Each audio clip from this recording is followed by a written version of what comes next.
Hello once again and welcome to the second round of Open Warrior Sprint Series. We're in Zhuhai, China for the second round. And the commentators today are going to be me, Samuil Slavev, and Chris Gitsov. And our lovely broadcast director is Remco de Zil. Chris, Thank, what do you think? What do you think? Thanks for having me first. I'm very excited for tonight's race. After the last round, I believe that this is a very unique circuit. Actually, I have never heard of Zhuhai's international circuit, and to be honest, it looks exciting. It's very bright. It's using the old shaders in Air Factor, as you can see the glitches on the screen. But that doesn't mean that there won't be some exciting action tonight, because we all know that if you don't know the track, there's always chaos. And in Formula 4 cars, it's going to be very tight and it's going to be very, very bunched up when it comes to racing. So I believe that now having the qualification, everybody's on an outlap apart from Mark Anthony, who is driving for the first time actually today. He's one of the rookies today, along with Victor Bernat and who else? Philip, Sergey. Sergey, no, he drove last round. Sergey was here.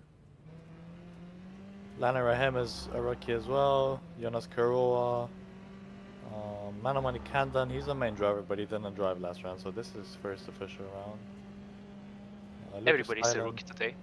Yeah, everyone's a rookie today, yeah. The first season, the inaugural season of Formula 4. Yeah. It's very exciting. We don't have that many Formula 4 competitions in Air Factor. We have GPWC, and I won't state my opinion on it and how the cars feel. But I'll just say that these are better. That's what I can say, for sure. Well, they're official content, no? Yeah, they are. Yep. Well, when it's official content, it's usually very, very well done. We all know that Studio 397 used to make amazing cars, like the Super Formula. Oh yeah, they had some pretty good cars, for sure. But right now we're looking at the first sectors, and Filip Chervinsky is having a purple sector 1. Yeah, 2/10 faster than Major. That's a pretty good sector 1 from Filip Chervinsky. And so far, only Alex Lihu and Lucas Thielin are have done a sector 2. But Chervinsky is actually having a purple sector 2 as well for the first lap in the qualification. Yeah, Philip, just in a brand new team in McKenna Racing who joined the grid this round after 2 teams got removed. Philip is gonna, I think, have a very good outing for the team for their first round. He definitely looks very solid, and they're starting to look at the first laps. Is he going to be purple lap? Oh, as long, it is 3/10 fast. By 3/10. Good lap. Especially in Formula 4. I'm repeating myself, but it is a very, very close in terms of competition, because the car doesn't get so much torque, mistakes don't really cost you that much time, and you usually have very, very tiny margins when it comes to laps. And having 2/10s. Just look at the top 5. 3/10s. 3/10s guy. 3/10s. And considering their drivers like Lucas Thielin, David De Cesini, Alessandro Maggio, who won in round 1 along with David De Cesini, it's amazing that there is a new driver who just goes and is driving so fast. Hudson on pole position in his first lap in qualifying. Very impressive by him. Very good outing for McKenna. I think they got a solid driver as a new team, and that's always good. They can build around him for the remainder of the season. I think Victor Bernat is also a name to look out for. He set the fastest time in practice, and I'm expecting him to be in the top 5 for the qualifying as well. Ben Skinner should also be on a good lap when he gets on the session, because no, actually he's in the session, but he's messed up his lap that bad. He's so far down. There's still 5 minutes left though, so you cannot count anybody just yet. Except Alex Zhuhai. Who with Sector 2, best Sector 2 right now. The 5'2" And- man who's aerodynamic gets on pole position provisionally, 2/10 quicker than Philip Jawinski. Ben Skinner, 5/1000 slower than Leho. Very, very low gaps in the top 3, top 4.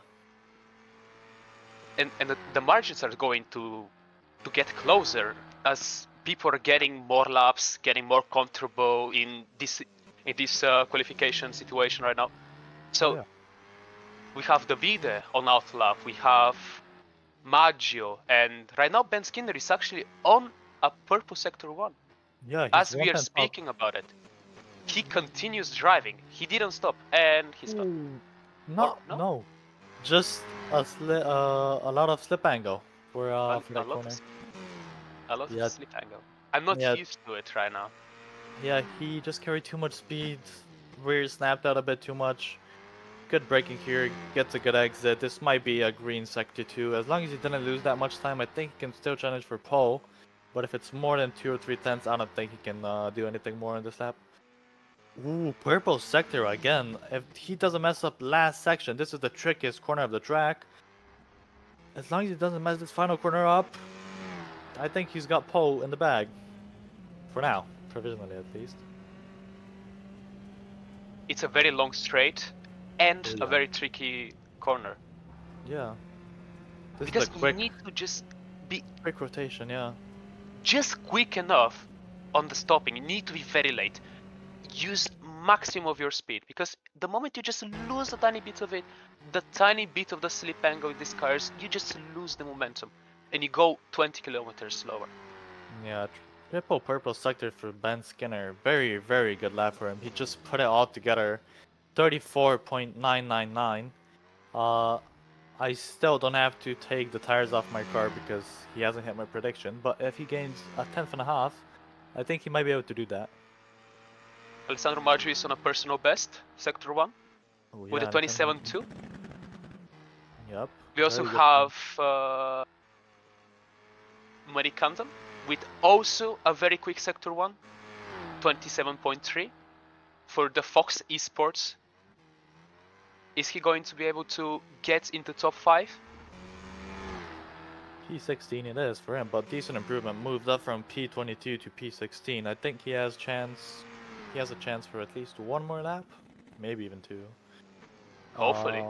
Hopefully, yeah. And maybe if he needs like 3 tenths, 4 tenths, and he's up into like P12. So just a bit more in Sector 2, and I think he's got it. Ooh, Maggio had a good time again, but just not close enough. We're slightly missing in these first and second sectors, but his third sector is an absolute killer right now. Yeah, very good Sector 3 by him. Victor Burnett also on a solid lap, only 1/10 down on the pole lap, so this is provisionally a 35-1 for Victor. Let's see his final corner, what he does. It's just a quick tap on the brakes, and then bam, downshift to 4th, gas. Just gotta be very heavy on the throttle here, just gotta send it. It's a very tricky corner actually, surprisingly, especially if you go too wide. Victor Burnett though improves by 2 seconds, purple final sector, and puts it into P5. That was Zanini, moves up also as well. With a purple sector 3. Yep. And he's just half a hundredth of a second in this last sector. Yeah, the gaps are really, really close. Most people are just struggling in Sector 2. I think everyone's really close in Sector 1 and Sector 3, but Sector 2 is where they get caught up in the uphill braking zones, and they mess up there. That's where the most experienced drivers are able to gain the most, as they're able to utilize all the tools the simulation can give to them, and all the knowledge they have gotten throughout the years. And drivers like Maggio, Zanini, even Peterson are able to use the Sector 2 in their advantage to utilize their, experience again. Yeah. Pushing on those curves, Craig Pedersen is very, very keen on gaining time here, but I don't think that helped him too much. The curves in Zhuhai are very high. And they just slow you down. The car bogs down. It stalls out a bit. You just lose a bit of top speed. It's not that good. If you go 2 rows on it, it's okay. But anything more than that, you don't really want to do that.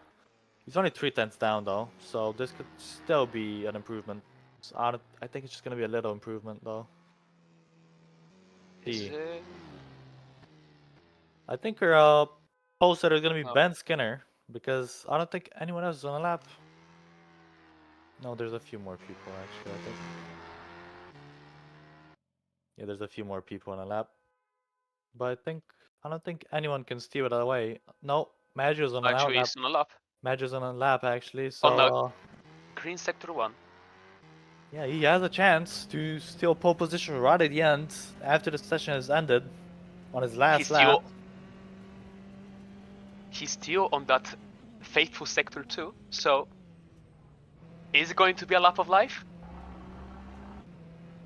We are going to see by his sector 2. He's only half a tenth away from Ben Skinner in sector 1. In sector 2, he's 1/10 behind. He But needs a he miracle still needs to sector improve. 3. Yeah.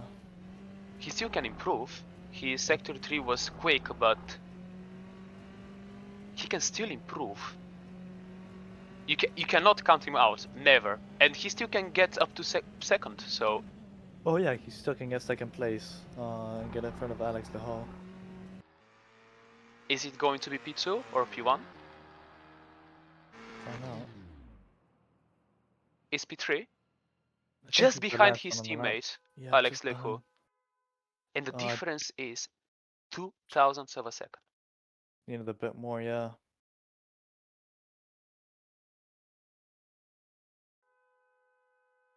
P1 to P14, 8/10.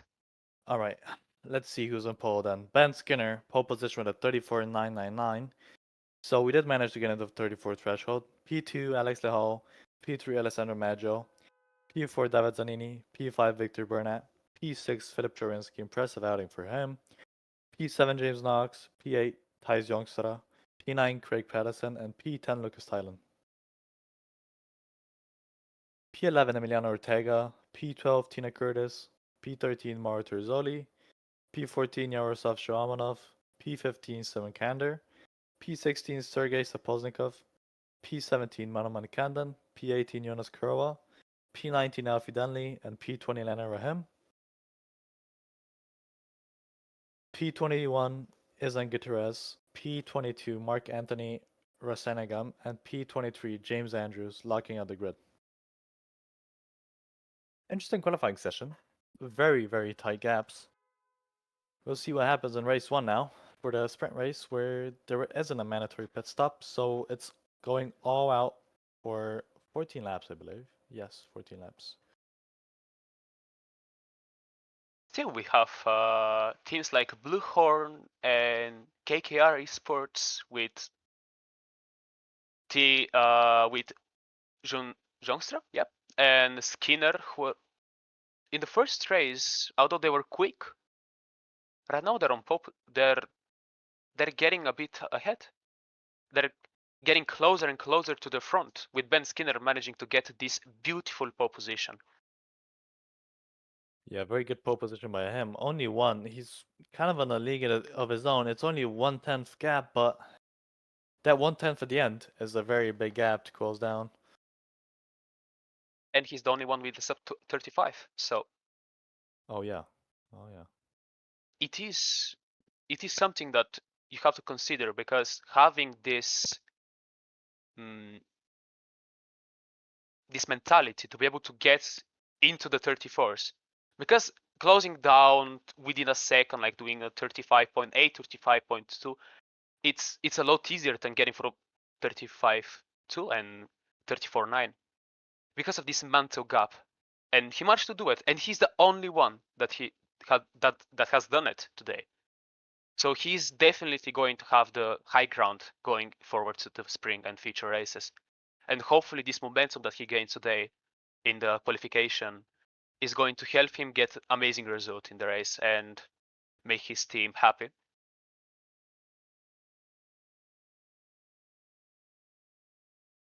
Yeah, this should be a very good race for KKR. strong team, strong presence from GPWC, but we'll see what they can do.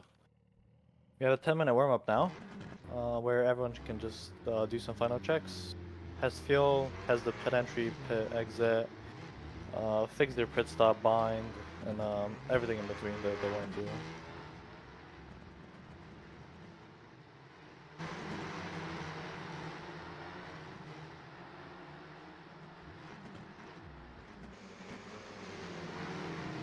I'm very interested today to see how Junus Karala is going to do today, as he's, I believe, one of the rookies today. Well, apart from the fact everybody is a rookie this season. It's the first season, everybody is driving here for the first time. But is he going to do well? Is he going to reach to top 10 and help his teammate, Victor Bernard, who is right now in strong P5 from the qualifying session? I think Jonas didn't manage to practice that much, but he just came and just did the qualifying, and he had a solid result. So I think he's gonna get better and better throughout the race, and we'll see what happens with him. But I think he's gonna have a solid race. I think he can get some points. In such leagues, when you drive, not even Formula 1, but in the lower divisions, it's a lot more important to have a teammate close to you. Somebody that you can rely on, somebody who is going to be there for you, either by helping you defend against somebody else, helping you go on the offensive. Because when you don't have to worry for the drivers behind you, you get a sense of like extra mental capability to search for opportunities. Because you're not defending against anybody. For example, you have Alex Lecuo, Alessandro Maggio in P2 and P3, their teammates. They're definitely gonna be searching for ways to get Ben Skinner, who is a lone warrior. His teammate, Lucas Thielen, is P10. Even if there is a chaos in lap 1, it's going to be much more difficult for Lucas to reach Alessandro than for Alex to reach Ben. And when you have this situation, when you have two teammates who are just one to the other, they're able to reach further a lot easier. You also have the drivers from advanced competition, Shoumanov and Zapozhnikov, who are P14, P16, although they're not fighting for the win, they're together. And this is going to be much more helpful for them as they work their way throughout the field and get to the top 10. Yeah, they'll be working together to get up into the top 10. Yaroslavl showed that he has pace last week, and he set a very good qualifying lap, and then his race was pretty good until some incidents occurred and he dropped down the grid. But I think he has the potential to get a good result. And Zapozhnikov, he's been quite an aggressive driver, but I think he can improve, get some points for his team, get a top 15. But the times are very close, and as long as there's not any big incidents, I think it's going to be a pretty good race for everyone.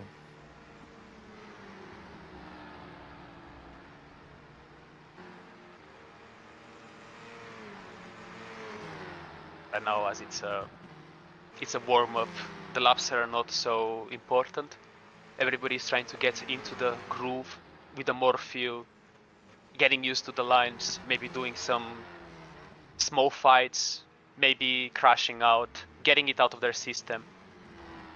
Of course, the race winner from last time, the Vizzanini, he's definitely going to be one of the more consistent drivers. It's going to be very difficult for him to get taken out.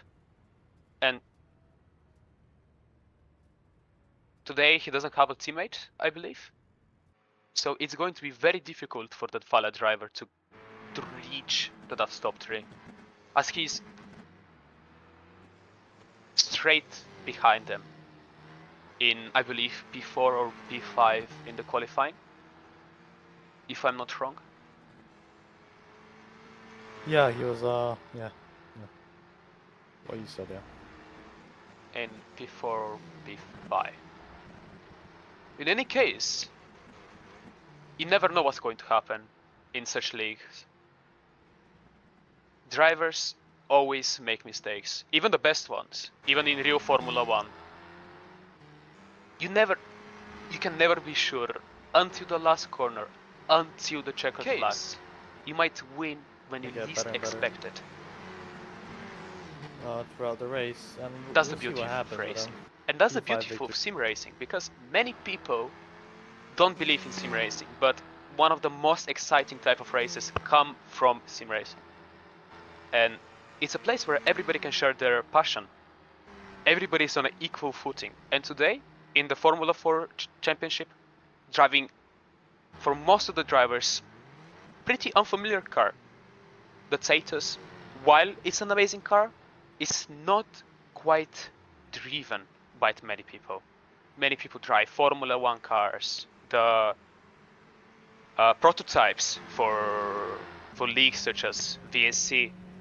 So having something different gives opportunity for drivers who are not so experienced in the Formula 1, in the Oreca, in the GT3 cars, to show their skill, to show their potential. Because while in real life, not everybody gets a chance, here everybody gets a chance. And everybody can show what they're made of. And like today, we got Ben Skinner going on the pole. You might see somebody from completely different position taking the win. And as we're going through the race and waiting for the lights out and the way we go, we can actually speak about our new Pope. We have a new Pope actually Oh yeah, from we yesterday. do. Yeah, we do have a new Pope. An American, Pope Leo XIV. I don't know how many of you are Catholics or have watched the selection of the Pope, but it was quite an event. And while many of us are deeply sad about the passing of Pope Francis, who was an amazing human being, an amazing Pope, somebody who made a lot of difference, a lot of changes to the whole way we look at the papacy. We have a new Pope, the first American ever, and we can see all the new things that he's going to do. Although the Pope doesn't have the power as the big country leaders, he's still a very important person. So the new Pope is a great new start, and a great new start is the start of this championship, the first championship of our league. The A good Open. thing we're not American. I'm not American. Yeah, I don't know why they selected an American Pope. That's pretty interesting. I was expecting him to be Italian, but The last anyways. Pope, Pope Francis, was Argentinian. Okay, that's more fair than being American. Come on. But they're also Catholics. It's a new thing. It's a change. It's a way to be progressive, and it's a way to look at things from a different perspective.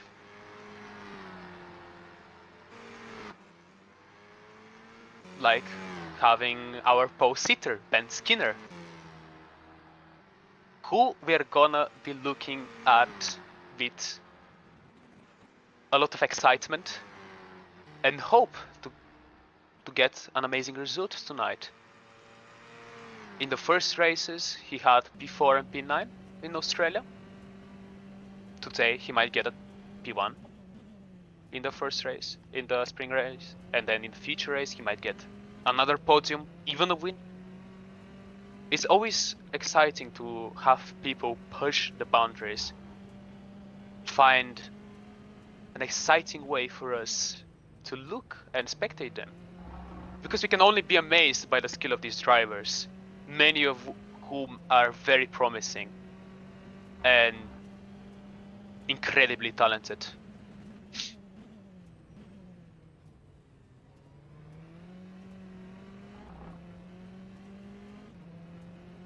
We're gonna have 24 drivers on the grid, which is a new high since last race was 23, but we're waiting for Massimiliano Riboli to join as the last driver. He's gonna start from the back of the grid. I think unless the auto assigns him to the pit lane.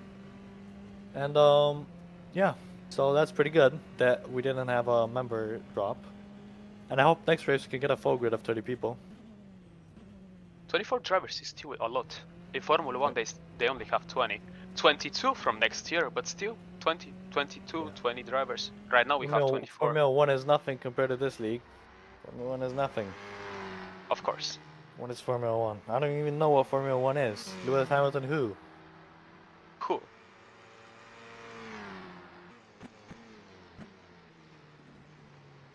And in Formula 1 they don't have optimal. So it's like the team of our great broadcast host, Remco de Zoo, the owner of Optiminal, definitely not bringing any bias.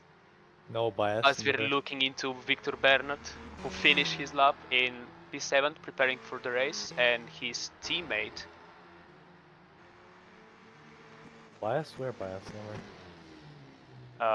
Jonas Karala, who is in P21, but it's still warm-up. He doesn't have any laps, so we don't know what to expect from him. Even though it's a warm-up, it still shows some general idea what you're gonna be doing in the race. Although the cars are not much different, because there is not so much fuel in the cars. It's interesting. And it's exciting. As we're going into the last corners for Victor and for... who is behind? Actually. His teammate, maybe.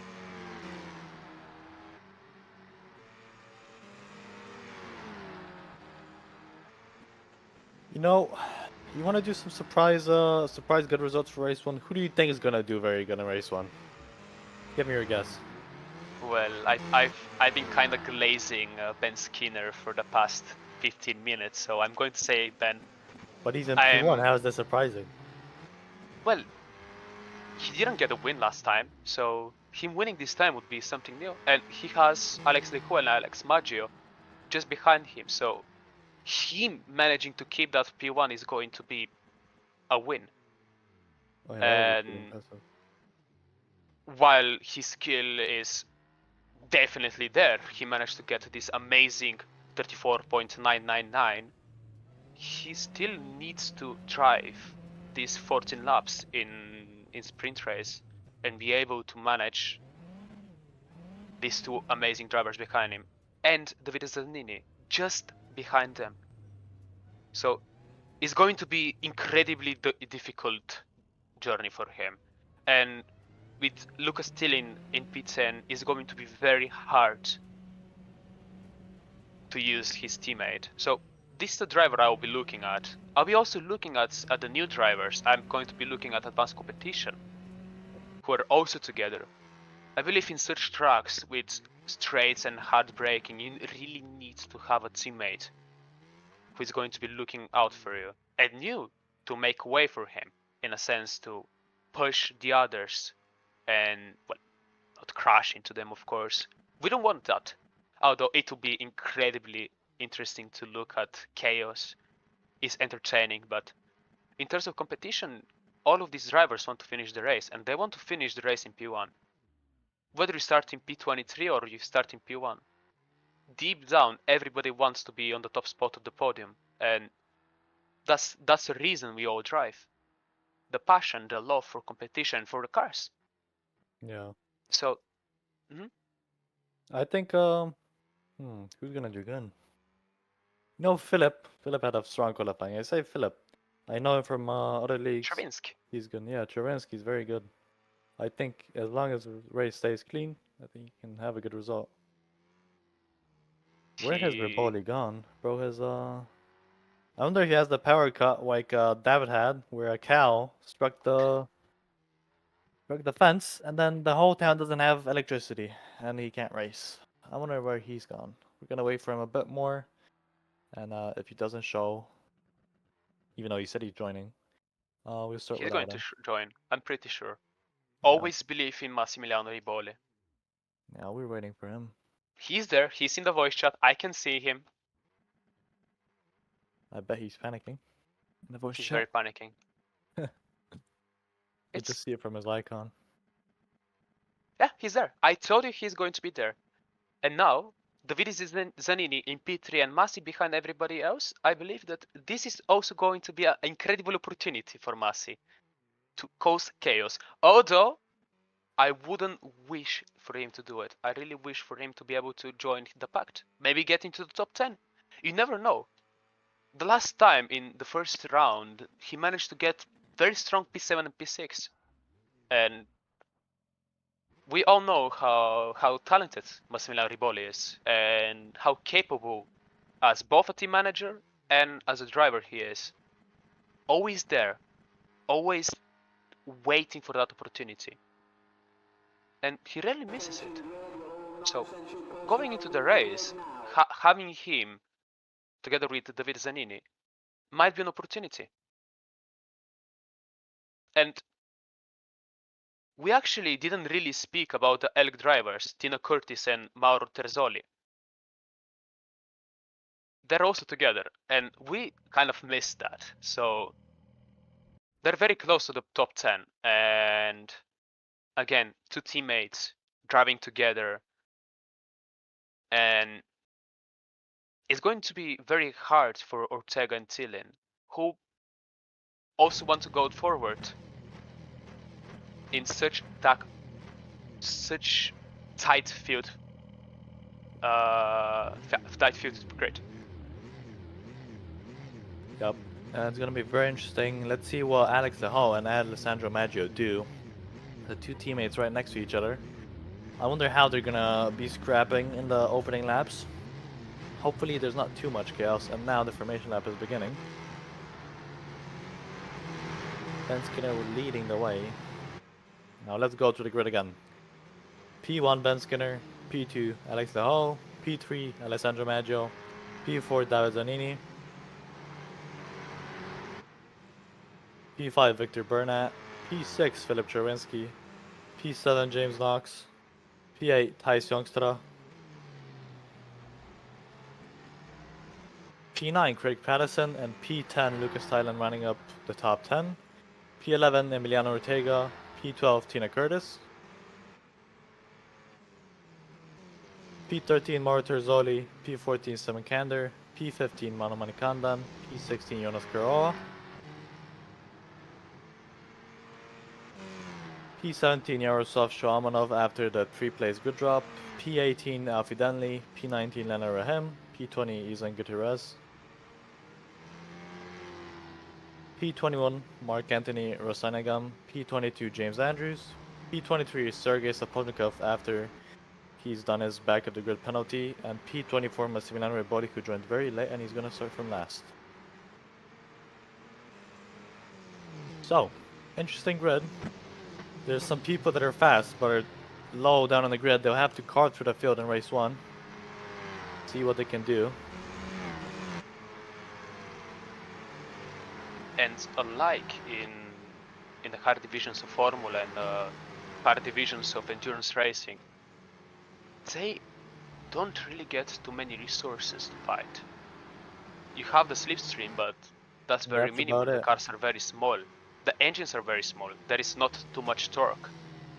You have to rely purely on your skill as a driver to see opportunities and to see any gaps opening, because you can force a gap, but not always there is much.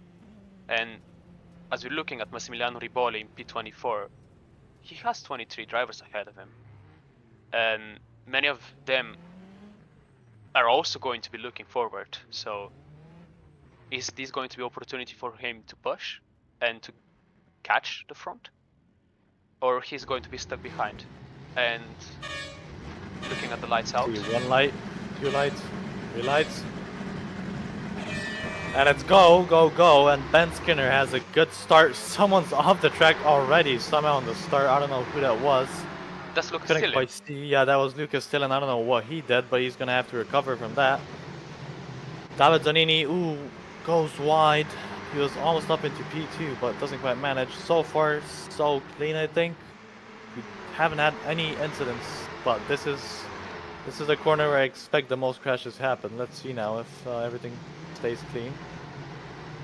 P5 is still very close, and they're all looking on a train to get to Ben Skinner, who managed to get away without any issues.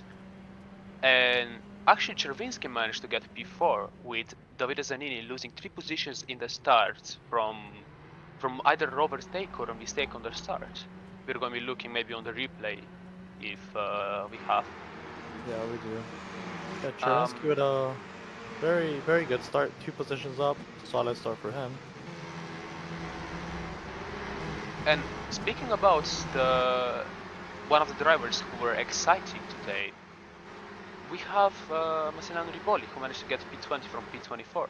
He's already 4 positions up. And also we have the driving P9, Kanter, who started in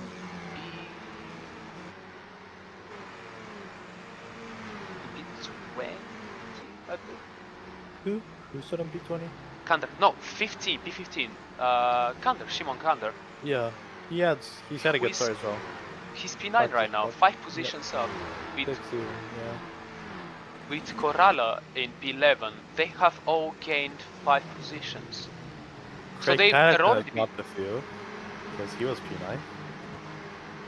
Well, the drivers like Peterson and Curtis, they're gonna try to come back and cover some of the positions, and keep in mind that they all have in some way or another a different strategy, a different way to play things.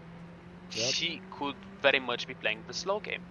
They're 14 laps, and although the tires last very long, you don't really know what to expect, and small things like tire saving, strategy, they matter so much. And Massimiliano Rivoli is in the pit actually right now. Maybe he's got damage. Maybe he's got a bit of damage. I was gonna say opening laps was pretty clean. I just saw Sergey and Izan be like 5-6 seconds back on the rest of the grid. I'm assuming they've had a small incident, but nothing too major because they haven't lost that much time. Massimiliano Rivoli though seems to have had a bigger issue than them. Lucas Talent, I don't know what he did. Maybe his wheel was there. Oh, that's what Rivoli hit, and Lucas was backwards, and he somehow recovered already to P19. I don't know what he did. Let's see what he can. He's gonna start maybe the clutch.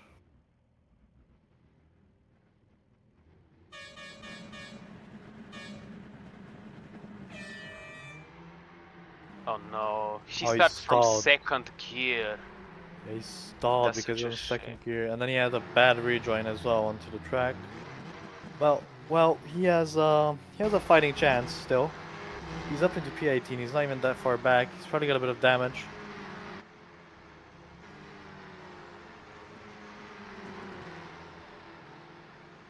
And I'm actually interested to see what happened on the start for the Zanini. Yeah, he went wide in turn 1.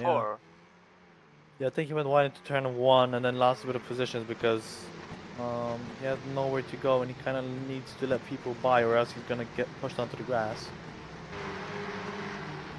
Top 10 though have almost basically stayed the same. Only Kander is a big improver, up from P15.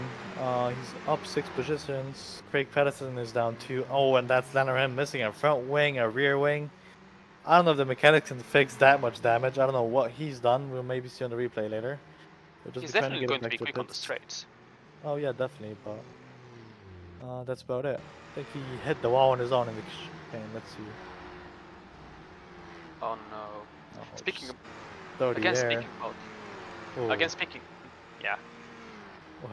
about last corner, we can see why it's so tough and why it's very important to get the right amount of speed going into it, because the moment you go on that curb, you just get sent straight to the wall, and the wall is very close, like on tracks like Bahrain, and it's quite unforgiving.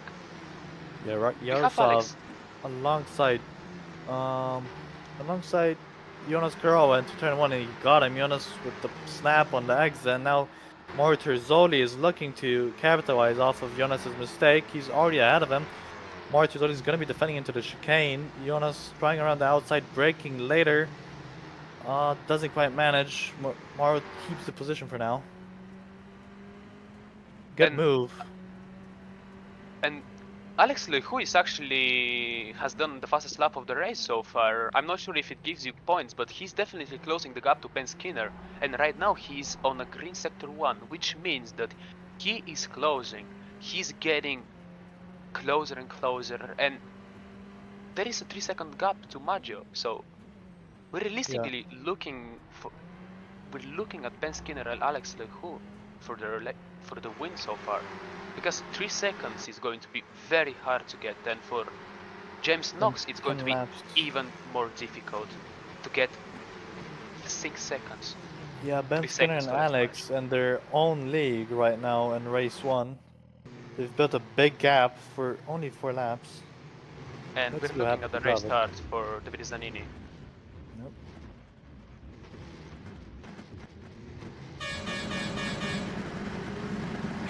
These lights are so weird. I don't know why they like that. Everything's weird in China. Let's see what David Zanini did though. Went to the inside and just couldn't quite get the place. Ooh, broke, I think, way too deep braking. He broke very late, trying to maximize and trying to get into the leader's position, I think, but that mistake cost him a lot. Now he's down in P7. Oh, just driver error there, nothing more. Let's see, the pack racing is very close as there's a big fight going on for, this is P4. From P4 up to P10 is a big 6-car battle. And so who gets that good position? Jonas Karoa has just been going down. I wonder if he has damage. He started very good. He was up into P11 even. But now he's all the way down into P18. I don't know what's happened to him. He's lost about 9 seconds from where he was. Alfie Dunley not with a brightest start as well. Yeah, maybe Corolla has some sort of damage that's harming him. He was very quick in the beginning, and in the qualification he also had much promise. So it's way too deep on the brakes, and he made an error on the outside of turn 1. Good recovery though, to be fair. He couldn't have done that much faster. Now he's just gonna be looking to climb back into P15. No, into P12, sorry, for that reverse grid pole position. Where right now is Tina Curtis, P12. Oops, it's P15 for reverse grid. I got mistaken with the points. Yeah, it's P15. P12 is points though. I just But reverse grid is P12 or P15? P15. Point is P12. I messed it up a bit. Where right now is Right now it's Mano Manikandon, yeah. He's in pole position in a minute. With Fox Racing. And his teammate James Knox in P4. So they have the potential to get very good points. But right behind him is Lucas Tillin in P16. A bit of contact between David and Thijs Jongstra into the chicane. And now they're going up to turn 7. Too wide into it. This is a very tricky braking zone. You gotta brake when the is Shimon Kander. What? Oh yeah. Simon Kander is very close. Craig Pedersen as well. This is a 4-car battle for P7 in the minute. As P6 Philip Cherinsky is fighting for P4 with others. This was a big train up to P4 actually, but they seem to have split away a bit. I guess this pace difference is starting to show. Too wide into that corner is very tricky. They're gonna be 3 wide going up into turn 11. Let's see, 4 wide, maybe even 2 by 2 lined up like that. Let's see. Move clean by them. No mistakes really. Everyone has a good exit. They all stay in the same positions as they went into the corner. Now in the final corner, they're gonna be 2 wide. It's very tricky here. The person on the outside has the advantage, but they have to brake late. Thijs though breaks later. David's still on the outside. They're still 2 wide. Look at how many cars are involved in this battle right now. It's 6 cars fighting for P7 going into turn 1. 3 wide into turn 1. Let's see what happens.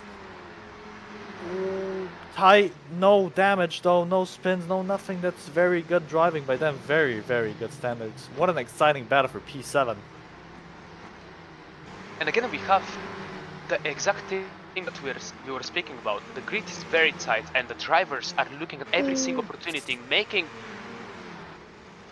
such moves, being so close, because this is the only way, and they crash out a bit, but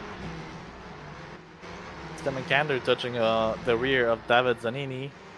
Wasn't that good by Simon. He just needed to brake a bit earlier, but he got greedy, I guess. He's up on the inside of Emiliano Ortega. Simon is losing positions, being this aggressive. Now Yarosov is also in the mix in the fight, and then Mario Terzoli is just 1 second behind. So this big train. Ooh, Yarosov! Oh, what was that? How did he lose control there? I think he tried to go for the inside move, but just lost grip and slid into the corner. Simon kind of had to avoid him.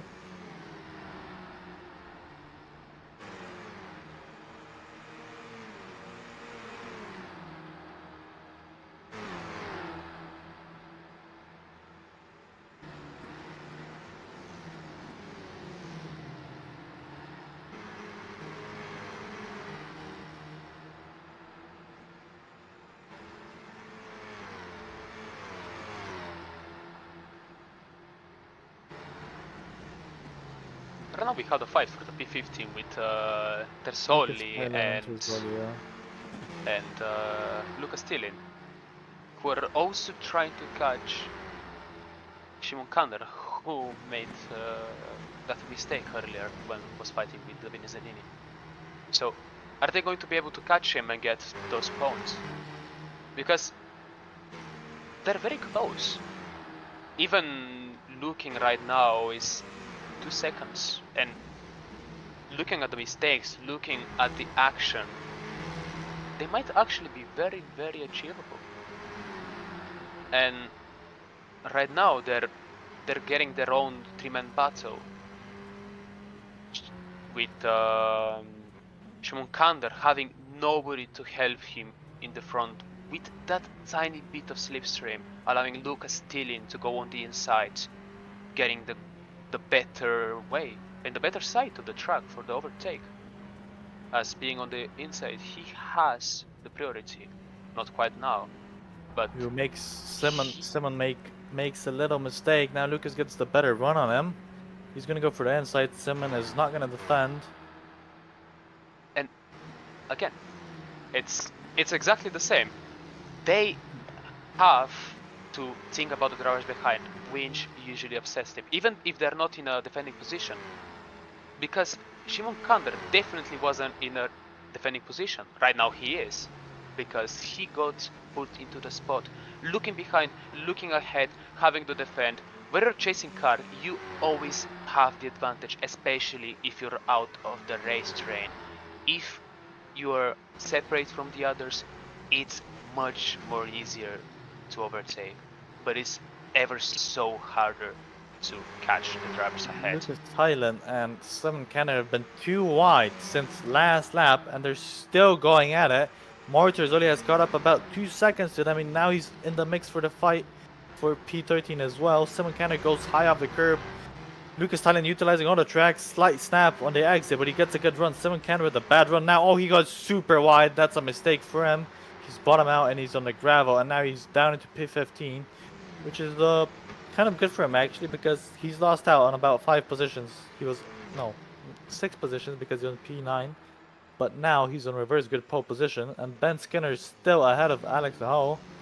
I wonder if Alex can catch by the end of the race. Maybe he's saving a bit of performance in his tires to go for 3 push laps at the end and just catch Ben Skinner and try to get the move done on the last lap.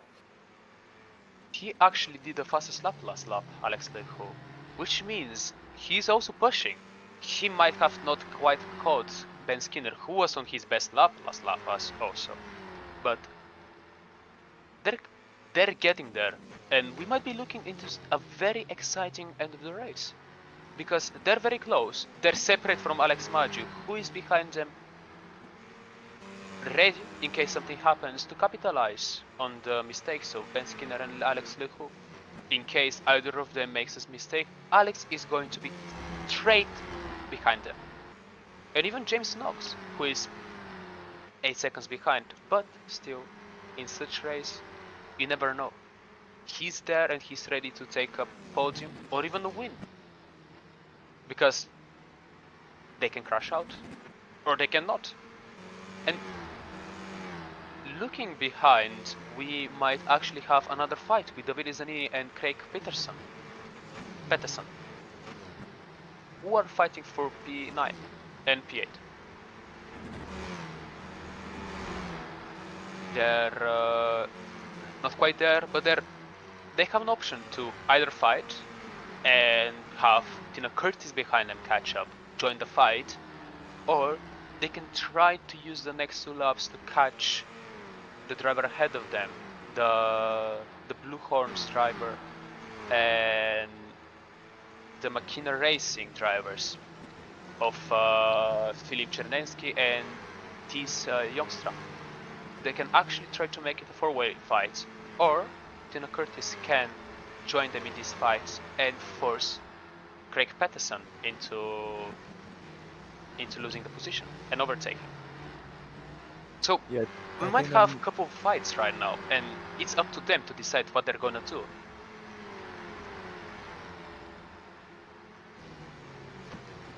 Alex Zhuhai with the fastest first sector, catching slightly 8/10 behind Ben Skinner. No DRS, no ERS like in Formula 1, just pure driving. Yellow sector 2, but still 2/10 quicker than Ben Skinner. He might be looking for an overtake now. And we're looking at the crash of Ines Coralla in... Jonas Carroll did the same thing in turn 1 as he did earlier. And I think he Such a puts in the shame. garage after that. Yep, he does. What a shame. He shame. was having a good race in the beginning, but everything's at play for in race 2. Tina Curtis though still fighting. She's still in the fight for P9 at least. David Zanini is 1 second ahead of, no, 1 second behind Craig Patterson. So they've got a big gap to catch. And David Zanini is catching slightly Craig Peterson, and they actually managed to catch Youngstra and Cherninsky. So it might be a five-way fight right now.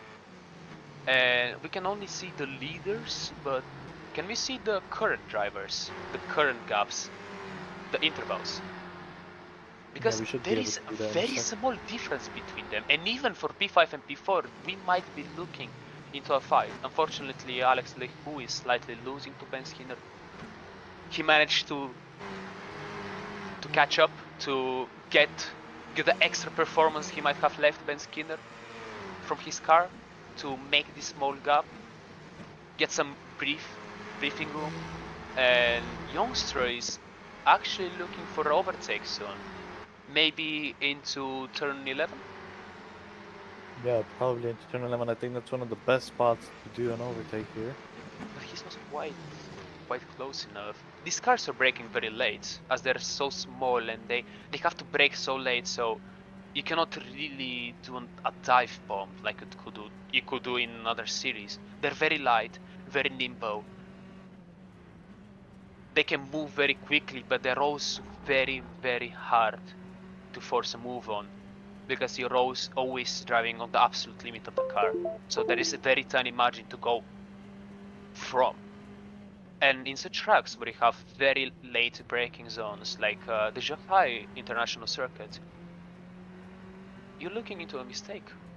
And right now, Filip Chervinsky is looking at these Youngstra. I cannot pronounce these names. I understand now how difficult it is for the commentators to pronounce my name. I can appreciate the effort of every commentator, especially in Air Factor 2. And right now, looking into the lap 13. Your name is a bit simpler than mine. Come on. Chris Gitsov is pretty easy. I have heard everything people say about my name. Mine's been pretty butchered as well. Anyways, back on the fights. Tina Curtis still fighting with David Zanini. And Craig Pedersen and Ty Zongstra are fighting for P6 with Philip Jawinski as well. David Zanini, after that mistake in turn 1, he hasn't quite managed to recover. He's still in P9, but that's not where he wants to be realistically when Maggio is in P3, as they're currently 1 and 2 in the championship. And we're still looking into Bluehorn's driver. I think pronouncing the team names is going to be a bit easier until I learn them. But still, they're all looking into an opportunity right now. And while David Zanini and Craig Peterson are slightly behind, Philip makes a little mistake. It's the last lap. Ty Youngster is going up the outside very high on the curb, launches the car in the air, has to back out now because of that slight error he made. Craig Pedersen is not far back. He can capitalize if they make any mistakes. They still have turn 7 to try to make the overtake, and then turn 11. So it's very important to get on the right side of the track going into that corners, because this is going to be very crucial for the drivers if they want to make the overtake on the last lap. And right now, Chervinsky is actually in the better position, and it's up to him whether he goes into a more defensive position or he tries to get the fastest line, which might in this situation be his best chance, as he needs to defend and he needs to drive as fast as he can and use the qualities of his car. I think Ty Youngster is gonna keep it safe up until the end. And Ben Skinner is gonna cross the line in P1, his first win. In round 2, Alex Lehoux crosses in P2. And Maggio is 7 seconds behind Alex Lehoux and Ben Skinner in the league of their own. I wonder what happened with Philip Jawinski and Ty Youngster. Okay, the positions have been kept the same. Interesting fight. The fight for P6 and backwards was actually really, really entertaining. Someone's right on the back. Simon Kander almost there. It's gonna be close. Ooh, 1/10, even less than 1/10. Maybe between him and Martyr Zolian. Simon Kander is gonna be the race 2 pole sitter. Interesting race. Interesting race. It was very exciting and with a lot of drama. And although it was very unlucky for some of the drivers, especially the Val and Optiminal, as they only managed to finish with 2 cars. And the Verizanini, who started P4, very strong, very quick. He showed a lot of promise, but very unlucky. Yeah, just very unlucky. One small mistake on turn 1 kept him from reaching into the front and staying on the train, which, as we saw, was very essential for battles and for the positions, because you are always looking behind you and you're always looking ahead. And as you could see, there's some drivers who manage to deal with its pressure, but there's some drivers who just had a lot of struggles. Our winner, Ben Skinner, managed to drive effortlessly, almost effortlessly for us, the watchers. And Alex Lehoux tried his best, getting the fastest lap on the very end of the race, 35-0, just behind him, but not enough. Amazing race, amazing action, a lot of efforts, and amazing mental resilience by our top 3 drivers: Ben Skinner, Alex Maggio, and Alex Lehoux, managing to take the first 3 spots, unbothered by the others. Consistent, sharp, there.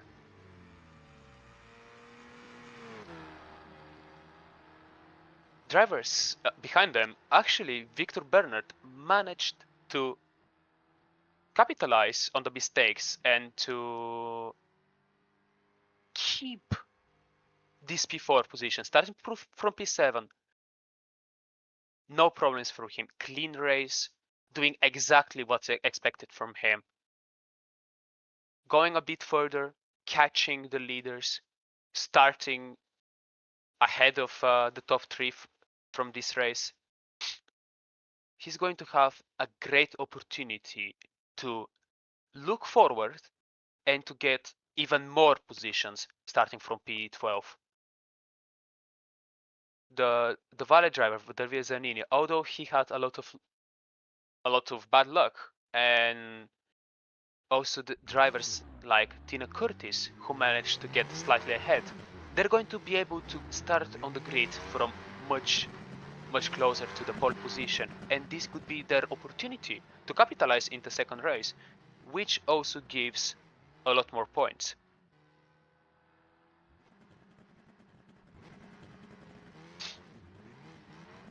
Race 2 is going to be very interesting now with the pit stop and everything. It's going to be 21 laps, excuse me, and there's going to be a mandatory pit stop. So that's going to make strategy interesting. What do you think? Undercut or overcut is going to be strong here? I don't believe that undercut would be very strong, but traffic management would be very important. So you need to be in the right place in the right moment. I don't believe that the undercut or the overcut could be strong, but if you have a stronger driver behind you, you really want to get as soon as possible. You really want to be ahead of that driver, whether by using the traffic or by using the one lap window, because undercut is always very strong, especially in R Factor.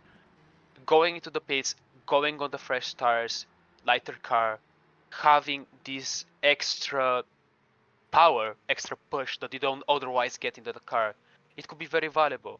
And if you get into the right train, if you're able to use the slipstream and the driver who you are fighting, the quicker driver, doesn't get it, it could mean that you keep a position or you might even gain a position.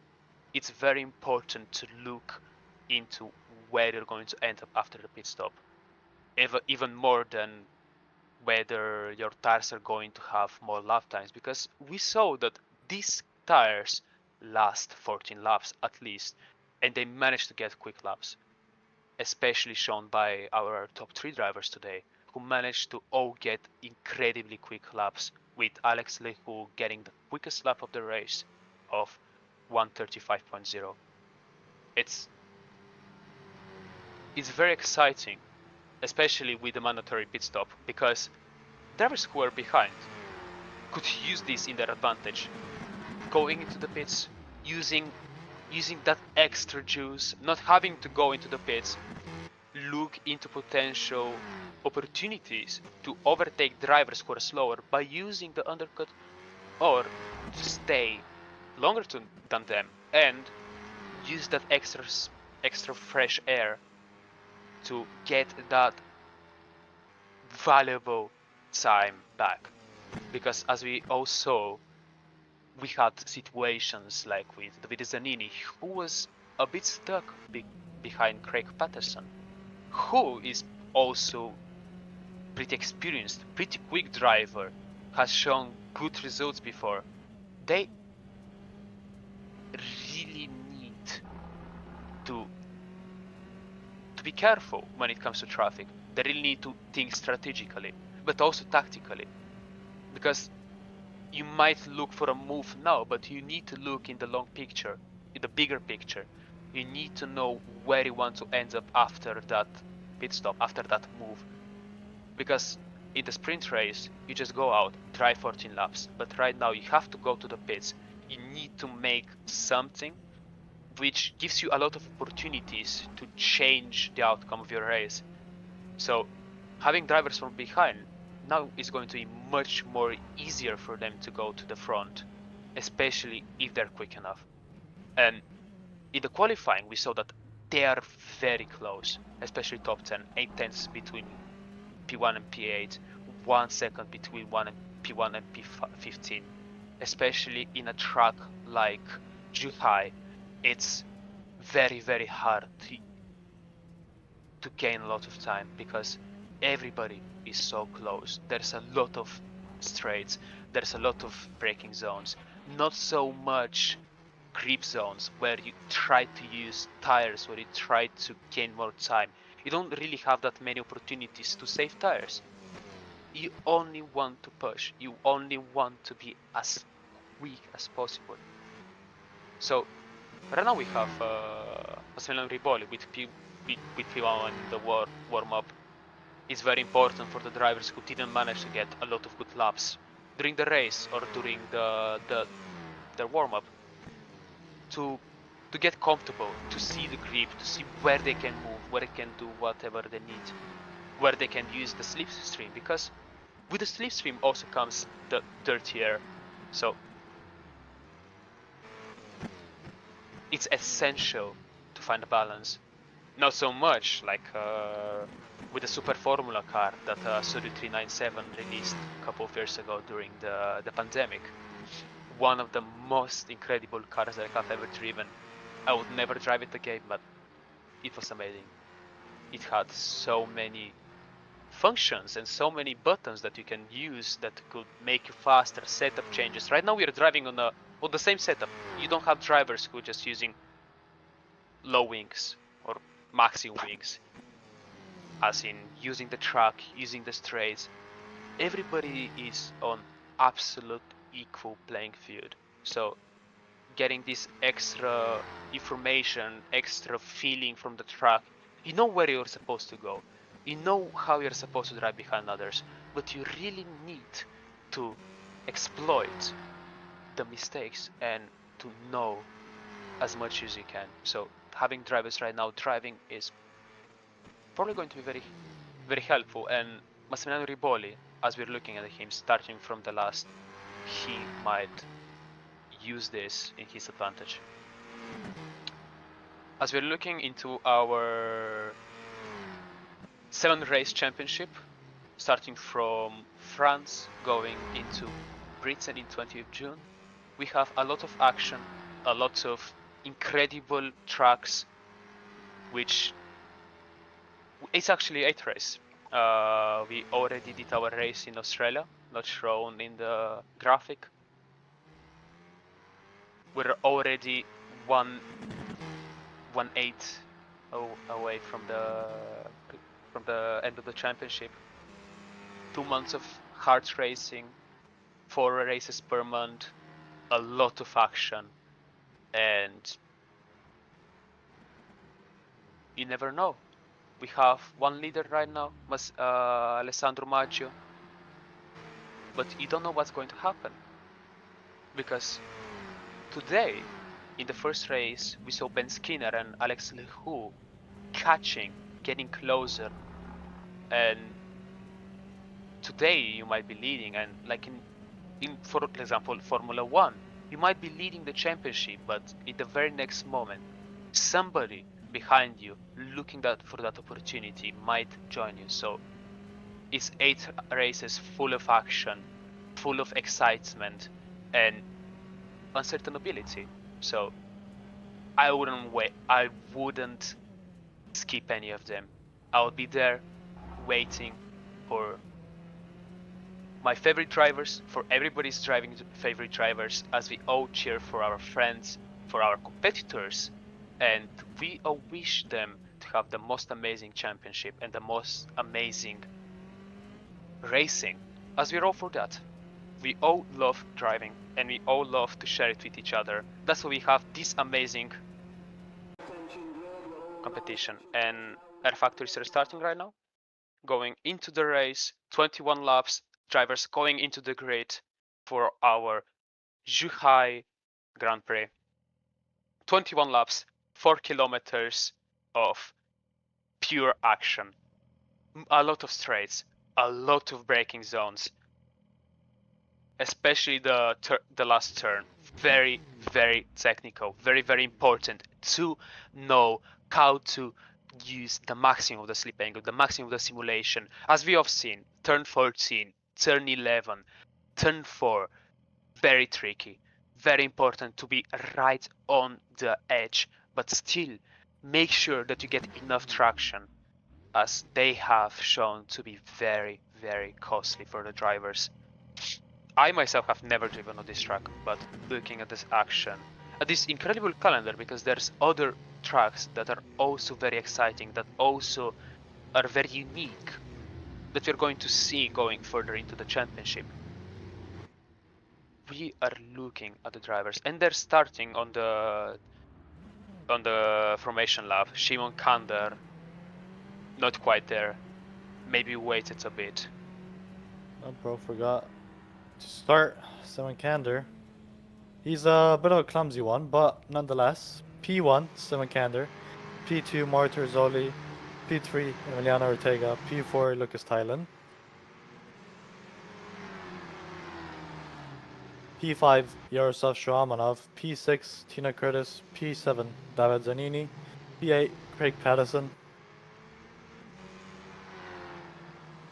P9, Thijs Jongstra. P10, Philip Czerwinski. P11, Victor Burnett. And P12, James Knox.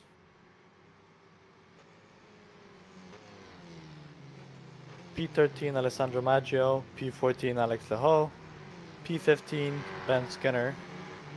P16, Manumani Kandan. P17, Alfie Denley. P18, Sergei Sapoznikov. P19, James Andrews. And P20, Islan Gutierrez. P21, Mark Anthony Rosanagam. P22, Lana Rahim. P23, Jonas Kurowa. And P24, Massimiliano Riboli. That's our grid. Massimiliano is last again after his DNF in race 1. Hopefully he has a better race now.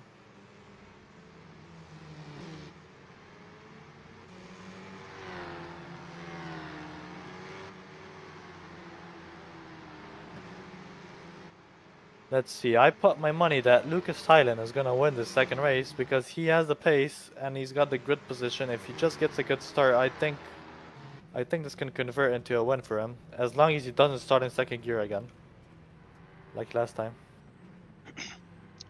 I wouldn't count out Ortega actually, even, because he also did pretty well. Although he finished behind Tilling, he managed to stay quite close throughout the race, so I wouldn't count him out as well. And even Shimon Kander, he made a bit of mistakes in the last race, but looking at the win, you might get that extra passion, that extra just the little bit of extra in general, that you can just use this to fight for the win. And fighting for P5, P10, it's a lot more different than fighting for P1. And having drivers from P15 to P1 reverse grid, there's a lot of drivers who manage to get positions from behind.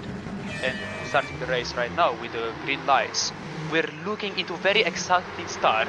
Shimon Kander starting very, very nice, and Lucas Tilly just behind them.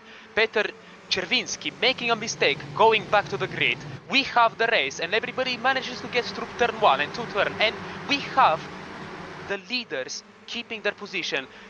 Shoumanov managed to get to positions, and David Zanini managed to get to P7, overtaking Patterson actually. Ooh, kind of wide there for... Ooh, someone's in the gravel, someone's deep in the gravel. Oh, that's Simon Kander dropping down, far down after a mistake, I think. Just a side note, Philip Czerwinski sort of from the pits after he stalled. Someone's in the wall. Big crash for Thijs Youngster after he clips the grass coming out of turn 6. Oh, what a big pileup! What is that? What has happened there? This might have to be a restart. I'm not too sure. I need to see how many cars are involved and what the steward team is going to decide. I think that should be a red flag.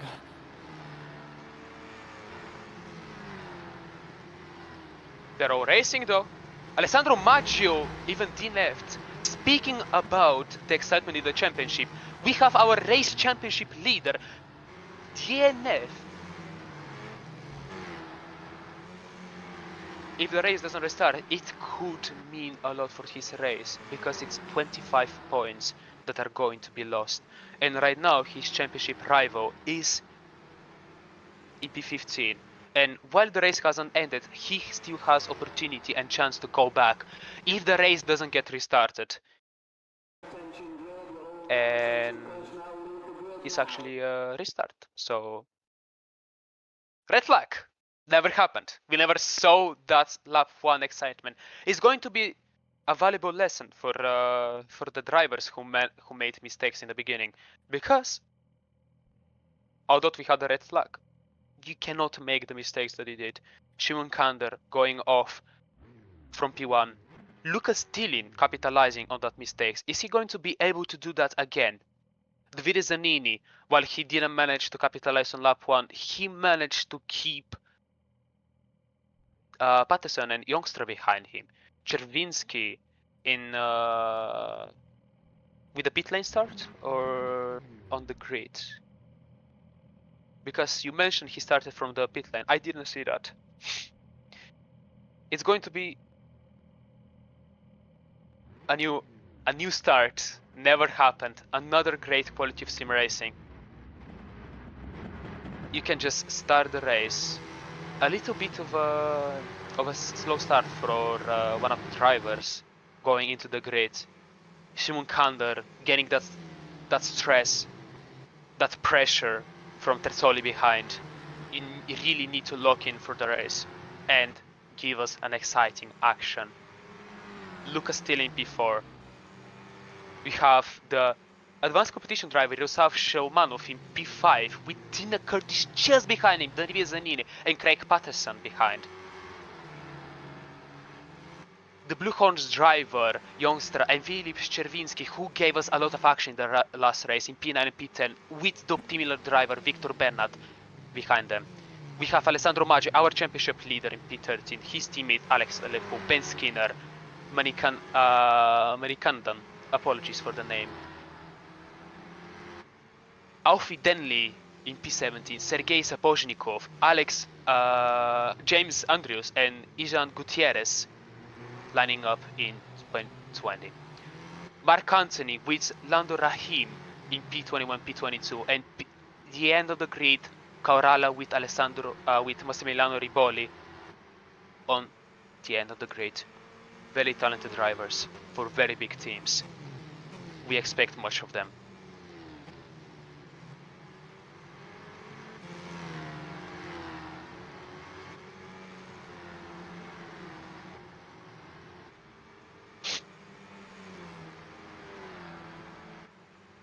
We are getting into turn 14, very technical, very hard. Although they're not driving full race pace right now, they certainly feel the pressure of this corner. Very hard. Although it's very quick, it's very technical. Very important to get it right, and especially in the beginning of the race, it's going to be very important when you have drivers such as our leaders from P15 going behind you, being merciless, looking at every single mistake. Massimiliano Riboli, very talented driver, we spoke about him in the beginning of the race, very unlucky last race. Is going to be his second chance today. With Optimal driver, they have to get as close as possible. One light, two lights, 3 lights, 4 lights. And it's go! Lights were very long, someone got a very bad start. That's Mauro Terzoli, I think, pretty sure, yeah, he didn't get too good of a start. Lucas Taran already in P3, Emiliano Ortega P4, Yaroslav in P5. Good start so far, 3-1 into turn 1. Someone's wide in the background, I can't see who it is. That's Alfie Denley and Sergei Sapozhnikov. I don't know what happened there, we're going to see on the replay later. Victor Bernard also is P16. Yeah, down a few positions for some drivers. Jonas Karl got a really good start. He's already up into P15 after he started P23. That's a very good start for him. Filip Chervinsky, good start as well. Alex Maggio actually lost in the start. He's P17 right now. But Ben Skinner managed to overtake Alex Alejo going into P12. He's straight behind James Knox, who actually overtook David Zanini. They're fighting in a big train of cars. They have to get on the straights. Going into turn 11, turn 7. No, it's not even that. It's turn 10. Going into turn 11, they need to go and get the right angle. They need to be on the inside, ready to overtake, ready for that hard braking zone. Still, cars very, very late into the brakes. They need to use the cars ahead. They use the lack of space. That's all they need. And we have the overtake from the youngster. He managed to overtake Patterson, and still He wanted to turn 14. fighting. Let's see what happens. David just decides to back 14. out. So tight, so hard. Somebody's already on the grass ahead of him. He's going to go on the inside for turn 1. Maybe overtaking, maybe waiting for that opportunity in turn 4. We don't know. He has the laps. For He some can. reason. I don't know what happened. They're all and someone's is that who is that? That's Crick. Oh my days. Oh! Returning on the racetrack very unsafely for Davide Zanini. He got the driver behind him. Very unlucky. Lucas still in P2 fighting for the P1. He's trying to get as close as possible to Sander Kander. Very, very important to get as soon as possible before the pit stops. So he has the option to go whenever he wants to get that gap. Very quick driver, very unlucky in the last race. He needs to get P1, maybe capitalize on the win. 25 points, getting back into the championship. Alessandro Maggio, P15, not quite there right now. P20 for Alex Lehoux, very unlucky so far. Our championship leaders are right now not quite there. Ben Skinner already P7, fighting with James Knox, waiting for opportunity to overtake. Shimon Kander defending from Lucas Tillin. Lucas Tillin gets the switchback on him, keeps the P1 position though. Simon Kander, he's an aggressive driver, he's not going to go down without a fight. He might go for the inside and turn 14 in the last corner. Let's see, yeah, he pulls out. Is he going to break late? No, he just fakes the move. Lucas Tillin though, keeps it composed, doesn't make a mistake, and they're still in the same positions. Lucas Tillin P1, Simon Kander P2, Mauro Terzoli P3, Emiliano Ortega P4, and Tina Curtis P5. The biggest gainer is Ben Skinner. He's up 9 positions from the start, up into P6 already. Just what a race for him. Ben Skinner already P6. We might be looking at a double win or a double podium for him, something that hasn't been done yet in this championship. We might be looking at a lot of excitement. And Maurizio Terzoli crashing into Sander Kander. Simon Kander feeling the pressure, getting the mistake, doing the mistake into the chicane. Unnecessary contact by him there. I don't know why he was pushing him. Mauro Terzoli is going to look for the inside here. He's going to look to make the move. Gives him just about enough space. Kander gets a bad exit though. Goes a bit on the curb. Still fighting. Simon Kander fighting pointless battles. He's losing positions left and right. Just trying to be so aggressive. He's deep on the brakes. He makes the corner though.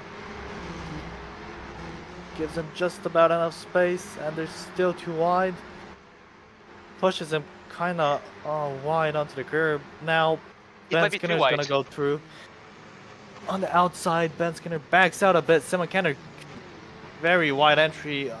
Very interesting battle here for P4. Simon Kander just slowing the pack down as they're already a second and a half behind Tina Curtis. And keep in mind that Sander Kander and Terzoli have damage right now, so they're slowing down Ben Skinner. He needs to get past them. He needs to go faster, and he needs to get close to Lucas Tillin, who just made the fastest lap of the race, 1:35.9. He is in the free air. He is right now having the best opportunity to race, and Ben Skinner becoming an innocent victim of a mistake on another driver, having to avoid that, losing this precious time, these precious positions, getting back into the championship, going strong. He's right now P6 in the championship, only 17 points away from Alessandro Maggio. Hits his opportunity to get as close as possible to our leader. Race 2, still close, P11. Oh, what a dive bomb by, who was that? I think that's Alex Lehoux trying to dive it up the inside of Isan Gutierrez. Everyone's being so aggressive in race 2, and it's the longer race, and they have so much time to make moves, gain time, and do the pit stop strategy they want to do so they can undercut or overcut people. But that's racing. Alex Lehoux fighting to get back up into the points paying positions after his early scuffle and lap 2 incident that we had in turn 1. Currently looking to make a move in Alfie Dunley, I think. He's already done it. And this this is an example in a situation where when you have your teammate, you can actually go together into the pit. One goes, the other one. You can go very early, use the momentum, use the slipstream, help each other, go forward. You can gain a lot of time by switching, going, using the slipstream. The very little dirty air. Right now, Massimiliano Riboli going into turn 1, overtaking Alex Denley. Maybe Someone's not. very deep on the brakes. That's Alfie Denley. Alfie Denley, yeah, very, very deep on the brakes. Sending it down the middle of two cars that are already in a fight. Very, very aggressive move here. He gained the positions though. He's ahead for the chicane and gets a slight oversteer on the exit, but keeps it going. He's up into P13 and Lanner is P14. And Massimiliano Riboli in P15. In P3 we might have a fight with Tina Curtis and Ortega and Massimiliano Riboli's. Massimiliano Riboli has spun due to, I think that's Lanner Rahim's defending. I'm not quite sure what happened there. I couldn't quite see. Saw it at the very last moment. We have a fight in P3 actually, while we're going at this.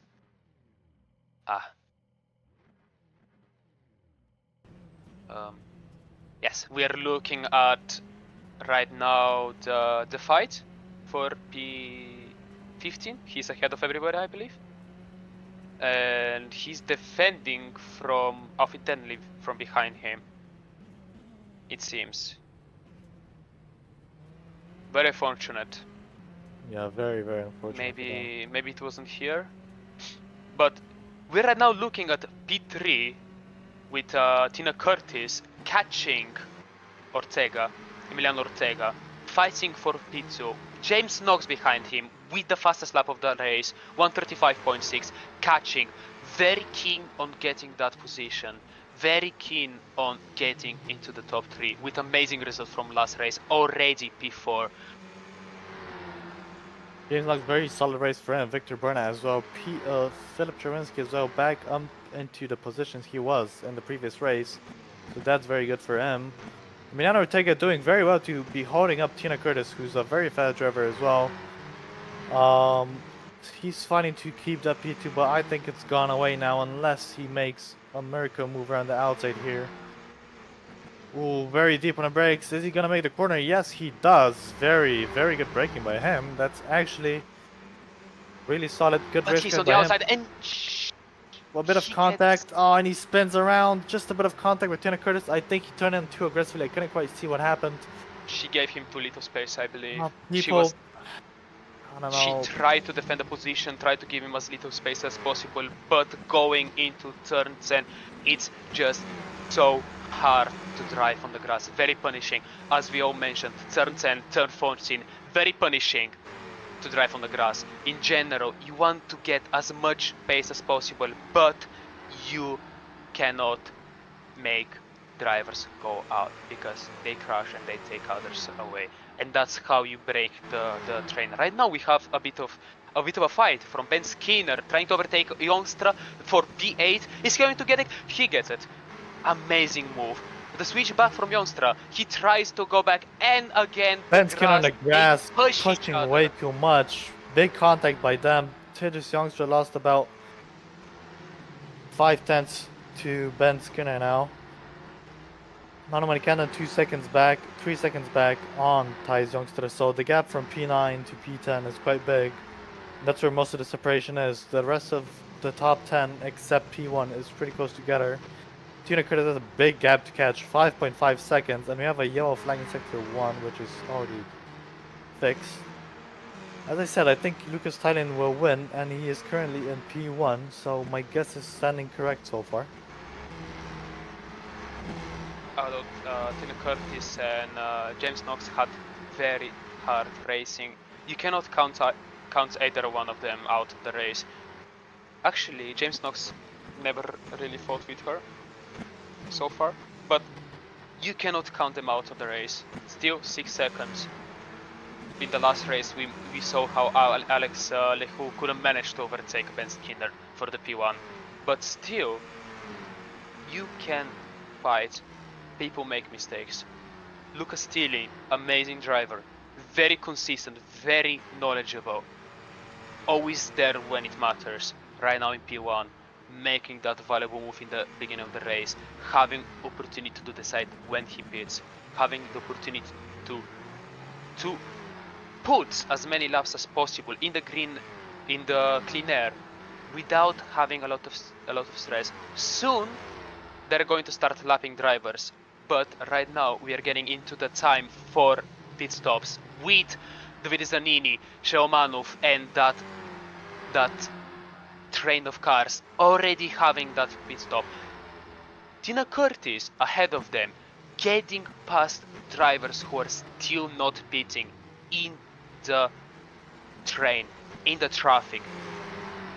Very important for James Knox to Philip use this time to close on Lewis Dillon. with a mistake out of turn 7 allows Ben Skinner to get through, and now Craig Patterson is going up the inside of him as well. Ben Skinner defending from 10 air, I guess. I don't know who he was defending from. Philip Cherwinski and Craig Patterson still too wide. Gives him enough space. That's how that corner needs to go when you're going too wide. Yeah, that was perfect.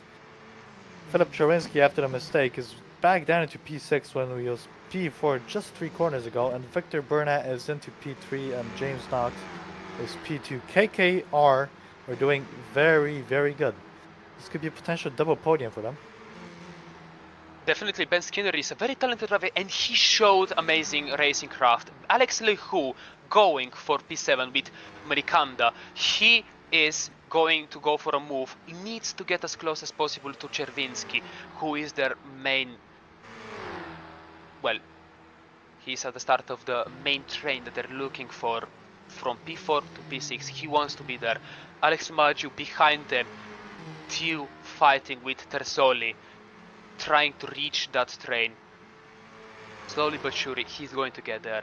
Ben Skinner trying to get to Bernard, who had amazing start for the second race. Capitalizing on the mistakes of the others, on a podium, for sure on a good position if he stays and drives cleanly. The question is, when are our leaders going to go to the pits? Right now, Tina Curtis went to the pits, but she is stuck behind traffic. Alex Lehu with the fastest lap of the race, but we already saw him do it once. He did it now as well. Very quick driver, and he is catching. He might also not be out of the equation. You don't know. Tina Curtis leading the pitted drivers behind Alessandro Maggio. Is she going to be able to overtake him, or Alessandro Maggio is going to give this precious time to Alex Lehu to push further, to try and scrape as many points as possible, because we saw how quick those drivers behind them could be. Very talented. So far, our top 3 drivers are starting to get comfortable, starting to stay in these positions, confirm them so far. Ben Skinner with the fastest lap of the race, pushing. Although, is it going to be enough for him? The margins are so little. 2 tenths, 1 tenth, 21 laps. You won't be able to get as far if you're only 1 tenth quicker. Still, fastest lap. Still, they're going to feel the pressure. Is it going to be enough? Only time will tell. We have the fight for P14 with David Zanini in front of them, needing to catch. He's the leader of this train, but he's 3 seconds away from Tina Curtis, who is our leader from the pitted cars. Is it going to be enough? Is it going to be really about undercut or the overcut, as we also speculated before? Is it going to be about the traffic that they get into? Because some of the drivers out of very quick, they slow you down, they defend, they want to also be there. Not everybody's looking at the bigger picture, not everybody's looking at strategies, and Yaroslav Shomanov overtakes Andrius for P13, keeping up behind Brizanini. He needs to also get us quick to him to race. Ooh, Lana Rahim with the mistake down in P17. Not good for his race. I think he's pit alongside the other drivers around them. People from the top 10, I think nobody has pit yet from that group there. Lucas Titan with a comfortable lead, 5.5 seconds. Mano Manikanen, the first person to pit, reading my mind, first person to pit from the top 10 group. Let's see where he ends up. Alex Lehu with the fastest lap again. P7, all tires. The tires are lasting, that's the issue. And although driver speed, they need to do it according to the traffic, because they might get stuck behind a driver who is much slower. It happens everywhere. Not everybody is as quick as you, and you're not as quick as everybody. And sometimes this is very important to look into, and it's very important to make sure you don't end up behind the wrong drivers. Alex Maggio defending or even pushing away from Tina Curtis, gaining valuable time, and maybe he might end up ahead of Sander Kander, which would be very valuable for him in the championship. He needs to get as close to the leaders as possible. Right now, Ben Skinner is looking for very good results behind the optimal driver. Also with amazing result, amazing performance from Victor Bernat so far this evening. It's only 10 laps remaining. Not everybody is in the pits. Lucas Tillin still leading the race. James Knox, Ben Skinner looking for that extra performance. Maybe They're all Alex starting to pit Lehu now. even. Everybody's pitting in lap 12. Everyone's pitting at the same time. Everyone's just trying to keep the gap to the person in front of them and keep in slipstream. I guess that's the strategy for them. Let's see 5 where seconds. everyone ends up. Keep in mind it's 5 seconds between James Knox and Lucas Tillin before the pits. We need to look out for them, because you don't know. It's 5 seconds now. He might put a lot of quick laps. In the qualifying, they managed to be only 1 second quicker than they are right now. Is it going to be enough? The tires might start losing out a bit, but last lap, Alex Lehu on the old tires, fastest lap. Right now on the new tires, fastest lap. We're having an amazing fight right now with Davide Zanini overtaking Siomanov on the new tires, finally getting into the prime positions behind Ben Skinner. Very close on older tires, but still he is catching, and they might be working together, hopefully towards achieving spots in the top 5. A lot of the drivers finishing behind in the sprint race right now in prime positions. Tina Curtis, Terzoli, all finishing P14, P13 last race against James Knox, Ben Skinner, Davide Zanini, all very quick drivers, top 5 positions in the race. They are fighting, and we're going to have amazing last couple of laps, hopefully with good standards. Victor Bernat in the pits. Wait, is it in the pits? Or he just got overtaken? Unfortunately. From being P2 to P8. P3. So unfortunate for him. Still, not counting him out, it's 2 seconds between P7 and P4, P3 even. Only 2 seconds. They're all very close, very bunched up, all waiting for that opportunity, for that mistake. Like we had with Victor Bernat, Tina Curtis with her teammate Terzoli, Mauro Terzoli for Elk International are having an amazing result so far. Ben Skinner with the best first sector, catching James Knox. Yourself, Showmanov, going a bit deep, still managing to keep into the race distance. He doesn't have a lot of pressure from behind, with Patterson being 2 seconds behind. James Knox trying to get as close as possible to Terzoli, who can defend or let him pass. Helping his teammate. It's all about helping your teammate. He's in P4, he's looking at his race, definitely, but he also needs to look out for the race of his teammate. who right now is in P2, a potentially P2.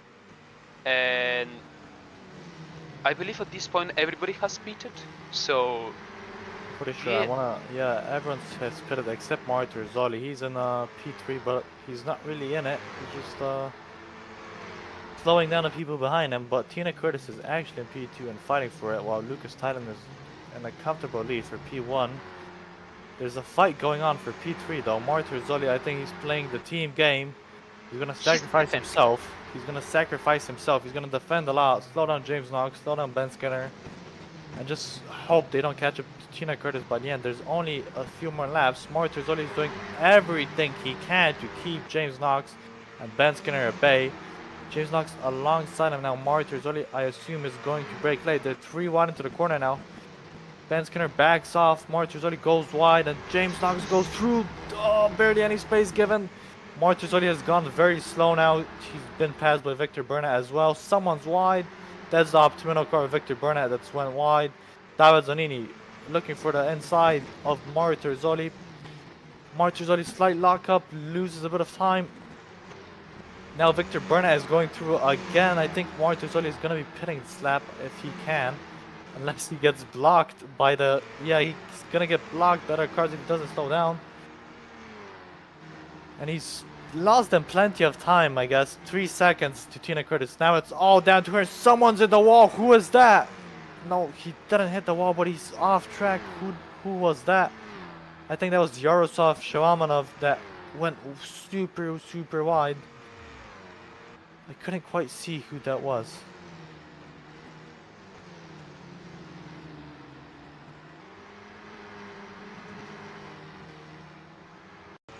We have another fast lap from Alex Lehu. It's starting to become quite unusual thing, quite a common thing to just say fast lap for Alex Lehu, 1:35.0, echoing his fast lap from the previous race. Amazing performance from him so far. Although not the best position, he's still a good race. And now we're looking into turn 14, very technical. Yaroslav Shomanov getting pushed. He got pushed from the car ahead for P7. Who was that? The optimal driver who defends. Very bad by Victor Burnett. Yaroslav just barely gets out of it without touching the wall. And they're very close. He doesn't see the optimal driver. He couldn't see Victor Burnett just behind him, defending and still being there. Couldn't do anything about it. It's a shame. And we're looking for a potential fight for P3 with Ben Skinner catching James Knox ever so slightly. Top 3 all on their best laps, all on green laps. Getting a bit closer, although 6 laps to go might not be enough. 4 seconds to Lucas Stilling, who has a very commanding lead. Starting from P4, amazing performance. Not so lucky in race 1, but this is where you get the most points in the feature race. 25 points looking into his direction. Definitely his team going to be very happy. KKR Esports with his teammate Ben Skinner potentially going into the lead of the championship right now. Very commanding performance. Incredible. Still 6 laps to go. You cannot count anybody out of the race. Even Alessandro Maggio, who is 3 seconds away from Chervinsky, but he is capable of getting there. Davide Zanini, another driver, very promising. P2 in the championship so far, potentially overtaking Alessandro Maggio, who, even though he got P3 in the first race, Davide Zanini is very much closer. Although, with such mistakes, he might not be able to catch the leaders, but still, very consistent P5 result. Not so lucky in the sprint race. Right now, he is there, P5, making all the right decisions, all the right things to get into that position, to be just behind Ben Skinner, who is the winner of the sprint race from last round, who is the leader in the sprint race. group from the last race, from the sprint race, of course. James Knox, 2 seconds away from Curtis. Filip Czerwiński, P9, another good result, although he was much closer to the leaders. Still, he is getting there, making small steps at a time. Small improvement as a rookie driver. First race for this championship, I believe. He doesn't seem to have another race so far, so he shows a very good performance. Although he has the opportunity to fight for P8 with Shomanov, who had an issue earlier, and David Zanini is trying to defend for Bernard. So difficult. They're going into turn 11 right now. It's not turn 11, turn 7, and they need to be on the right position. He's going to the outside. He needs to stay on the outside for turn 11 because they need to. It's actually turn 14. I don't know the track, so I am making mistakes, as you can see. For turn 14 on the outside, he's just scraping the grass. So bad. Losing so much time in these cars. Grass is very little. P7 for Zanini, just behind Patterson, who also gained a position from that fight with Bernard. He might be able to take out this position, but it's only 3 laps left of the race. It might not be enough to get that back, that P5. And while he doesn't have anything to defend from, it is still very difficult. And you can see the left cars becoming traffic, giving them trouble, staying on a very valuable inside line when you can try to defend, giving slipstream to the drivers ahead of you.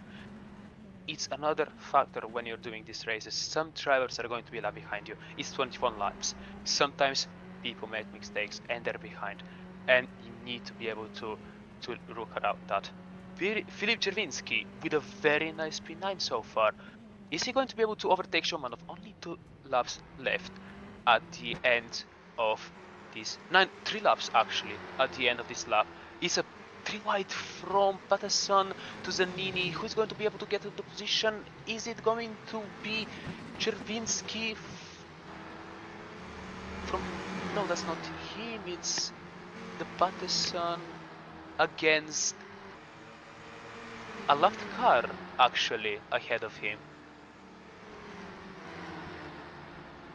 which does give the position back, it seems. This is the car of Alex Lehoux, maybe? Yeah. Staying behind them, staying ahead of him with the blue flags, not giving them the space. Mistaking for Czerwiński with a similarly red car. It's an amazing race with a lot of unexpected events so far. Lap didn't count. Aha! So Alex Lehoux is fighting for the position. He's ahead of them, actually reaching to even Victor Bernard. Apologies for the mistake. The live timing right now has a little bit of a miscalculation from Air Factor, where Alex Lehoux doesn't have one of his laps, and right now we have our drivers from Foxy Sports and Speedo Racing fighting for a position.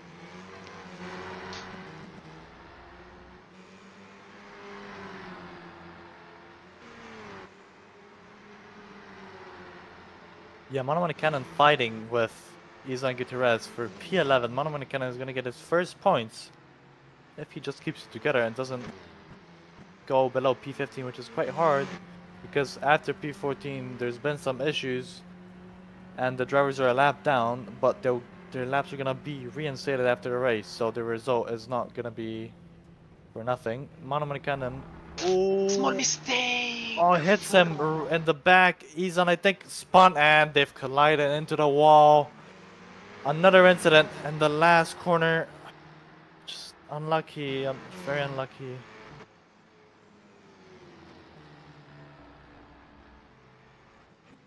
He tried to react, but he just couldn't do anything more. Izan was just sliding outside the corner onto the curb, loses him the control of the car, and then Mano just tries to dodge him, but Izan's going the same way. Not much you can do, and then he gets collected by his And he has car.